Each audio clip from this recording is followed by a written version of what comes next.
Chapter 3. Mom, I just feel like I messed up. Cora lay against her pillow and stared at the light yellow walls with blue trim. She had her bedroom window open, and the breeze blew her sheer curtains, making the sunlight dance on the walls. Next to her, on the top of the bed, sat her sketch pad. She'd artistically drawn and decorated Proverbs 18:21, using the first part of the verse that said, "Death and light are in the power of the tongue." In what way? Her mom, Maxine, had always dealt with her straight up, and if she'd messed up, Maxine would tell her. She briefly summed up the first meeting with Davis, then what he said last night. "He is really offended, and I judged him based on a newspaper photo."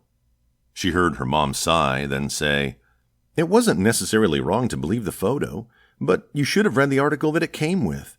And it was wrong to judge so thoroughly and harshly at your first meeting. You and I both know that some members of the press are constantly trying to defame Uncle Tony and Aunt Robin. Honestly, your opinion was swayed by what happened in high school. So you probably should have tempered your words and actions the first meeting, until you had a chance to know the whole story." Letting that sink in, she felt a burn of shame in her chest. So what do I do now? Her mother's laugh rang through the phone. "Now you apologize, my love. Ask for a reset. Be his friend. This is going to be a wild roller coaster ride for him, and he has no idea what's coming. You don't either. Being sports stars is a lot different from a staged romance with the world rooting for you and against you." You're right. She knew it. She didn't even mind admitting it to herself. She'd known what her mother would say before she even asked. "I guess I better get some crow cooked up." "I think you can do it without suffering too much humiliation." Cora heard her father's voice in the distance. "We have to head out. We're having coffee at 7:30 with friends before church. You let me know how today goes, okay?" "I will. I love you." "I love you too." When she disconnected the call, she pushed herself out of bed and got dressed in the workout clothes she laid out for herself the night before. Within minutes, she had on black spandex shorts, a bright red tank top, and red and black running shoes. She went down the stairs and through the living room into the kitchen, where she opened the door leading down to the basement. As she stepped onto the stairs, she hit the light switch and watched the room below gradually light up as the fluorescent lights heated up. The home gym, a miniature version of the one in her parents' home, stood ready for her. She stepped onto the mat to start warming up and pulled her hair back, securing it with a clip.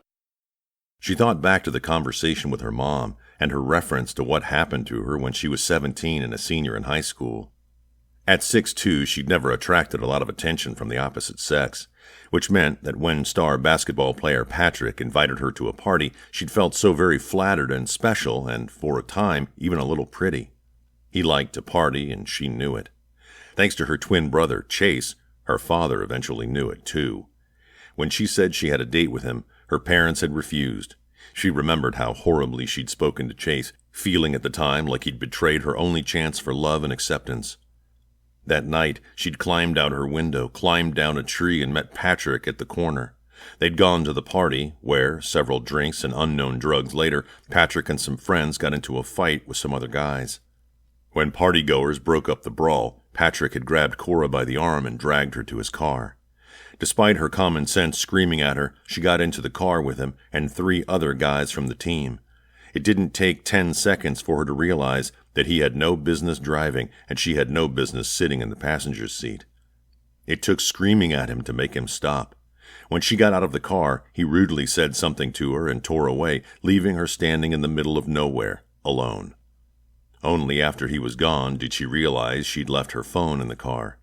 She'd taken off her ridiculously high-heeled shoes, walked barefoot in the 40-degree night for 4 miles to a convenience store, and called her parents from the clerk's cell phone. Her father spoke once before hanging up. "Calling me was the right thing to do. We'll talk tomorrow." After the silent ride home, where she wallowed in embarrassment and shame, she'd cried herself to sleep. The next day, she found out that Patrick had driven through an intersection in Boston, T-boning another car. The driver of the other car died.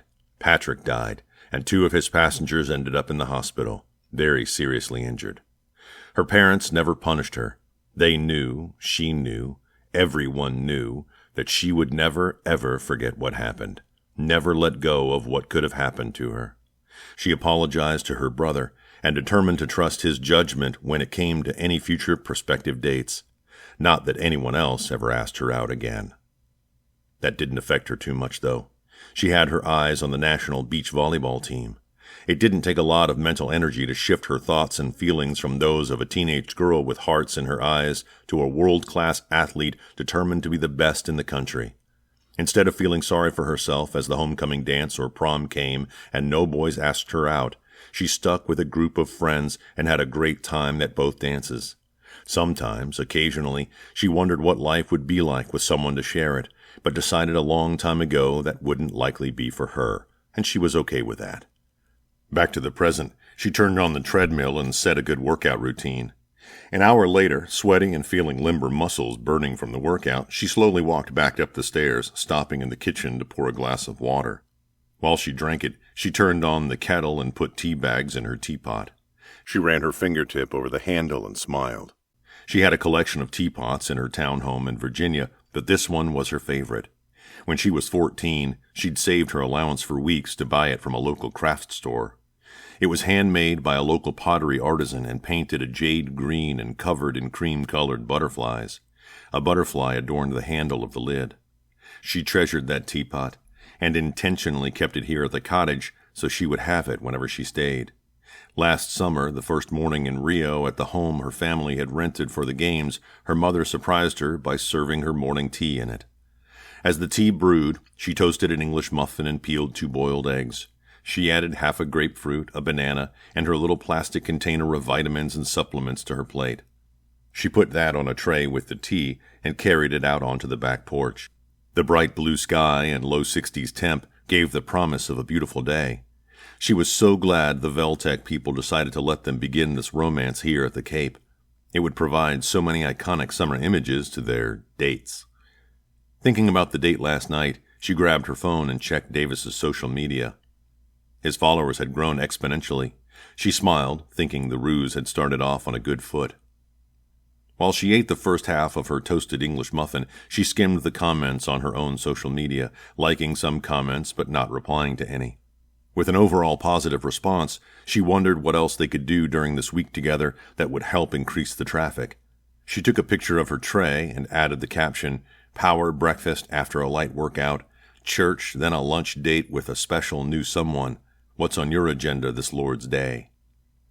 She hesitated over posting it, second-guessing herself again. This post was real, nothing fake about it. While she knew that she took a Sabbath rest from working out on Saturdays, some of her followers could jump to criticize her working out on a Sunday without cause. As she contemplated that, she realized that was what she had done to Davis. An uncomfortable feeling of self-judgment flooded her chest. Her mother, as always, had spoken with wisdom and grace. Hopefully, Davis would forgive her. She hit publish on the photo. She was going to be real, and she would deal with any fallout. She focused her attention on breakfast, knowing she had just under an hour before Davis would arrive to pick her up.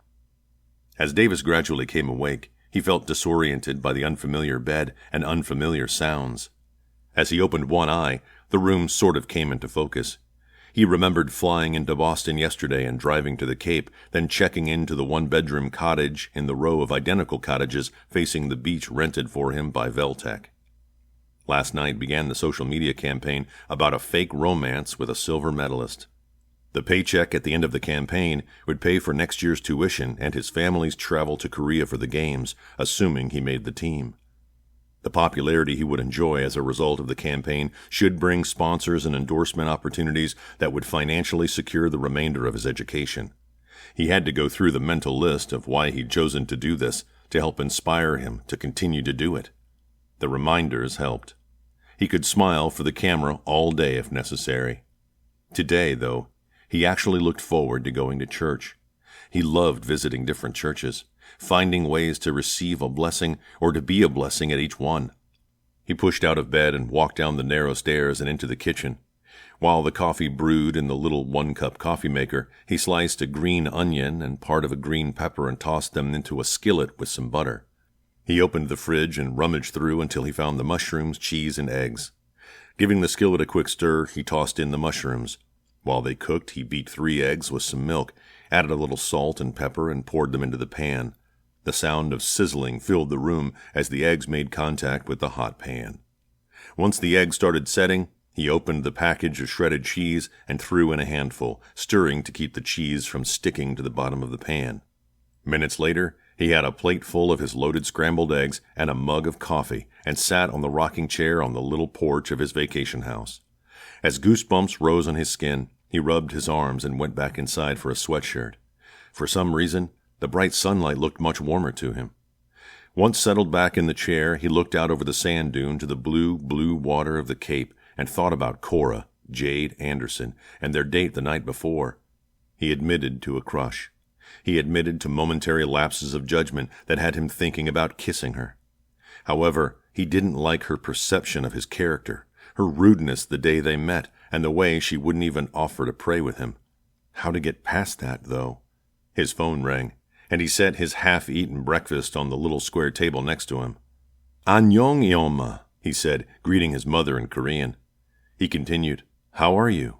She spoke in Korean. "I'm well. We are looking at your FriendFace account and are shocked. This looks like a successful beginning." "Yes, ma'am. It was a lot of fun, but it's a little stressful, too. I hope I made the right decision." He had worried, partially, that his parents wouldn't approve of his consent to this ruse. They'd really surprised him with their support. "If the decision was made after prayer and supplication, then we need to believe it was the right one. I'm very proud of you. I video chatted with your grandmother last night. She's so excited to see us in January." He had only met his grandmother 4 times in his life. The idea that he would spend weeks with his family thrilled him. He planned to stay for a full month after the games. "I think we should hold off on the assumption of making the team until November." "If they didn't think you'd be on the team, then they wouldn't have given Veltec permission to do what they're doing. They're a big sponsor. We are praying for you and watching your social media like a hawk," she said, laughing. "I love you, son. Goodbye." "Bye, Mom." He had avoided looking at social media, but thought maybe he ought to take a cursory glance. Picking his plate back up, he started eating again and began scrolling through his accounts. He couldn't believe how many thousands of people had started following him. No one knew him. For the most part, people replied with hearts and excitement and good wishes. Occasionally, someone made a crude comment or a racial slur. That kind of gave him pause. It should have occurred to him that some people out there would object to a Korean man dating an American Indian, but somehow he hadn't expected it. His parents had faced a lot of opposition to their marriage. So much of that, though, had come more out of the cultural differences and less about race. It had taken them facing their families with a steadfast love for everyone to finally relax and see that they could make the marriage work. Throughout his childhood, he hadn't faced too much racism, simply because of his environment. In the military, living in military housing on military bases, a mixed family with a Korean mother never caught a second glance. Only when he got older did he really encounter it, and it took him by surprise every time. Even so, he regularly felt out of place everywhere, simply because he was a blend of 2 cultures, 2 ethnicities. It's like he balanced between 2 different worlds, with a foot in each one. Making a conscious decision not to react, he simply set his phone and plate down and bowed his head. "Father, thank you for the opportunity to pray for such hateful people. I pray that you send someone their way today who will love them with your kind of love, and teach them that we are all made from one man, and are brothers. Amen." Feeling less insulted and ready to read more comments, he picked up his phone and his coffee cup and settled back in the chair while he worked his way through the 3 social media accounts. Cora opened the door and smiled softly when she saw Davis. He wore khaki pants and a dark blue golf shirt, which went perfectly with her loose-fitting sleeveless blue dress with embroidered white flowers all over the skirt. This morning she'd left the heels alone and had chosen tan flat sandals. "Good morning," she said. "I'm glad you're a few minutes early. Please come in." He stepped inside and she gently closed the door behind him, then gestured to the sitting area. "Please have a seat. Would you like some tea?" As he sat on a couch near the front window, he shook his head. "I've had coffee this morning, but thank you." Nervously, Cora perched on the arm of a chair near him and laced her fingers together. She could feel her palms sweating. "I want to apologize." He raised a black eyebrow and said, "Oh?" She cleared her throat. "I made a rash judgment of you that was unfair. I don't know you, and I don't know what happened that night, but I placed a whole lot of baggage on your shoulders, with a simple picture, and I sincerely apologize." She took a deep, cleansing breath and slowly released it. "I had a very, very bad experience with a drunk guy in high school, and I tend to have knee-jerk reactions. I would like to go forward as friends." He stared at her for a long time, his brown eyes nearly black, before he smiled and nodded. "I'd like that. Thank you." He stood and held out his hand as if to shake hers. She stood as well and placed her hand in his, hoping he didn't notice her damp palm. "Davis Elliott, nice to meet you." She let him bring her hand up and down as she replied, "Cora Anderson, likewise." Still holding her hand, he narrowed his eyes and looked at her. "Do I know you from somewhere?" As she laughed and pulled her hand free, she said, "Probably that box of cereal. You know the one." "I do. Loopy Fruits, right?" She stifled a giggle. "I think you might be thinking of my action figure." He threw his head back and laughed. "Right! I'd forgotten about the action figure." He looked at his watch. "Ready?" "Absolutely." He pulled his phone out of his pocket. "Shall we?" Thinking about it, she pursed her lips. "Can we wait until we get to the church? I'd rather not have anyone assuming that you spent the night last night." He opened his mouth as if to protest, but quickly shut it and nodded. "Fair enough." She gathered her purse and her Bible and led him out of the house to his car. She stood outside and had taken several steps toward his car before she realized he hadn't left the house. She stopped and found him standing inside her threshold with his hands in his pockets. Puzzled, she said, "We need to go, or we'll be late. Do you want me to drive?" "Come here." What was he doing? She walked back inside, and he backed further into the foyer. He said, "Close the door." She closed the door. If he was going to try to kiss her, she was going to have to stop him right here and now. Was he going to try to kiss her? Did she want him to kiss her, or would she stop him? Where had these thoughts even come from? "You should never have to touch a door handle if I'm here. Please allow me to respect you by opening your door for you." "Oh, okay." He opened the door, and she walked outside toward his car. She stepped to the side, knowing he would open her car door, and slid into the passenger's seat. After he started the car, and as he backed out of the driveway, he asked, "Do you date a lot? I mean, did you date a lot in high school?" "Never been on a date before," Cora admitted. He glanced at her with a look of frank surprise. "What? Never?" "Never ever.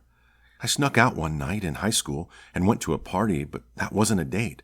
The first date I ever went on, I guess, was last night." He nodded. "That explains it." He didn't say anything else, as if that remark answered every unanswered question. "Explains what exactly?" "When you're on a date with a good man, he will do things like stand when you enter the room, pull out your chair for you, open doors for you, take your coat. That's his job." "His job? How very, very traditional of you. What are we in, the 1800s? I can open my own door," she scoffed. "Of course you can. But when you're on a date with a good man, you shouldn't have to. It's a good tradition." "Oh, really?" she stated doubtfully. "Maybe you would understand that if you ever went on a date with a good man before." "A good man like Davis Elliott?" "I do my best. Certainly there are worse men in the world." "Can't argue with you there." She stopped talking long enough to let the GPS drone out some directions. How does disrespecting my ability to open my own doors and pull out my own chairs entirely because of my sex make you a good man? "Explain that." He shook his head. "You have it exactly backward. A good man shows the woman he is with a great deal of respect by opening her door, standing when she enters a room, taking her coat, or pulling out her chair. In turn, she shows respect for him by letting him serve her in that way, by letting him do those little things for her that everyone knows she could do for herself." She considered that. She never thought about how refusing male gestures like that might be seen as disrespectful. She thought about the fact that she had never in her life seen her aunts or her mother open a door if their husbands were nearby. The thought made her grin. "It still seems rather Victorian." "It's the way I was raised. My father's a very traditional man. Tradition is also very important to my mother's side of the family." His eyes left the road, and he glanced at her long enough to gauge her understanding of what he had just conveyed. "It feels natural to me to respect you like that whenever we're together. Honestly, it's going to be very hard for me to pull this off if you won't allow me to treat you naturally in public." "Okay." She digested that. "Clue me in if I make a faux pas. Nothing overt. Just do something subtle and I'll catch on." "You got it." He signaled and turned left, then asked, "Did you see all of the comments this morning?" "I scrolled through the ones on my accounts, but I plan to check yours later today." "Mostly good stuff," he said, maneuvering the car onto the main highway. "I had to block a few people, though." She nodded. "Comments about my cleavage or your skin color?" "Yes." Irritation crawled along the back of her neck. "You'll eventually have too many followers to moderate that. My advice would be to just let it go." He cut a quick glance in her direction. "I understand the sentiment. However, I've coped with it my entire life. In my experience, letting it go never makes it go away." "Soon you'll be training, then at the games." "Hopefully," Davis interjected. "You'll make the team." She waved her hand, dismissing his comment like shooing a fly. "Anyway, my point is it won't matter so much after that. I'm sorry, though, that it's something you've had to deal with." "Well, bad traditions are also traditions for some people." "Traditional racism? Even from Christians? No excuse. God has made from one blood all nations of men." "Racism is a very secular evolutionary theory. The theory goes that some races came from dumb monkeys and other races came from smart monkeys. That was actually in the textbooks well into the last century. Caucasoids, Negroids, Mongoloids." "Disgusting. You'd think in the 21st century people wouldn't be so ignorant." "You'd think. Or even, so stupid. But it's pretty stupid to think we ever came from monkeys in the first place. So what can you do?" She looked out the window and watched the houses roll by. "My mom's dad was an American Indian. I know she had some issues growing up. A man physically attacked her one time because of her skin color." She rubbed her own arm. "I get super dark by the end of summer." "I remember." He glanced over at her. "I watch the games." She was quiet for a few minutes, then asked, "Where do you go to church when you're at school?" "I just go to the chapel on campus and worship with crew there. I don't have a car." He patted the steering wheel. "This baby is compliments of Veltec. Otherwise, we'd be walking everywhere." Cora laughed. "I'd drive." "Right. You have a car." He turned left. "My cousin's husband was a crew minister when they met. He's talked to me about joining it, but my training schedule inhibits a lot of social time." He nodded. "Mine too. So I can't do a lot of social things, but I can worship at least once a week." He quickly glanced at her, then back at the road. "Where do you go to church?" She thought of the sprawling church that took up an entire city block with all its buildings, schools, and pastoral housing. "Boston Bible is my home church. My dad is a deacon there, and my cousins are there almost every Sunday. My family is really invested in it. I love it. It's been a part of my life from birth. I try to go home from Virginia at least once a month. Otherwise, I just attend a church near my townhouse if I'm not home. There are a couple I like, but none of them are the same as home." "I obviously change churches as often as I change schools. I still like walking into a new church, not knowing anyone, looking at it from the outside. It really strengthens my walk." Because of her height, she tended to stand out. It made walking into a new place a little intimidating. Some days she'd longed for a petite frame and the height that didn't have the word 6 in it. He glanced at her. "I have a bulletin from my first Sunday at every church I've ever gone to." Astonished, her mouth dropped open. "That's incredible. What a treasure." "I thought the same thing." He put his blinker on to turn into the church parking lot. "The box they're in is one of my prized possessions." "I bet." They pulled into a parking space and she reached for her door handle. He said, "Cora, I'm not really good at this sort of thing, but there's something that needs to be said before anything else happens here. I don't know how to put this gently. You know what? I'm just going to come right out and say it." He met her eyes. "Take your hand off the door handle." She laughed as Davis unbuckled and slid out of the driver's seat. He grabbed his Bible and got out of the car, then walked around the car to open her door. He opened it and extended his hand to help her out of the passenger seat. She took his hand as he helped her out of the car. "Subtle enough?" Davis asked. "Oh, very subtle. You bet." Before they went into the building, she held up her phone. "Ready?" "Oh, sure." He put an arm around her waist and pulled her close. She enjoyed the feel of him, enjoyed the smell of him, and forgot for a moment that they had a mission. As he lifted his phone to take a photo of the two of them, she remembered and smiled, tilting her head toward him just so, making sure the camera caught all her best angles. "Okay, my turn," she said, pulling her phone out and accessing the camera. They took a quick, similar picture, then she accessed the app and typed out the caption. "Headed into church to worship with this hunka hockey something. Love my church family. Hashtag Team USA. Hashtag going for the gold." After tagging Davis in the picture, she posted it and glanced at his screen to see what he typed. "Best date ever last night. Now worshiping God this morning at Jade's church in Cape Cod. Hashtag going for the gold has a new meaning. Join us if you're close. Hashtag Team USA." She laughed and slipped her phone into her purse. "We may be sending a lot of millennials to church this morning." He smiled and held out his hand. As she slipped her hand into his and started walking toward the church, he remarked, "They're probably not awake yet."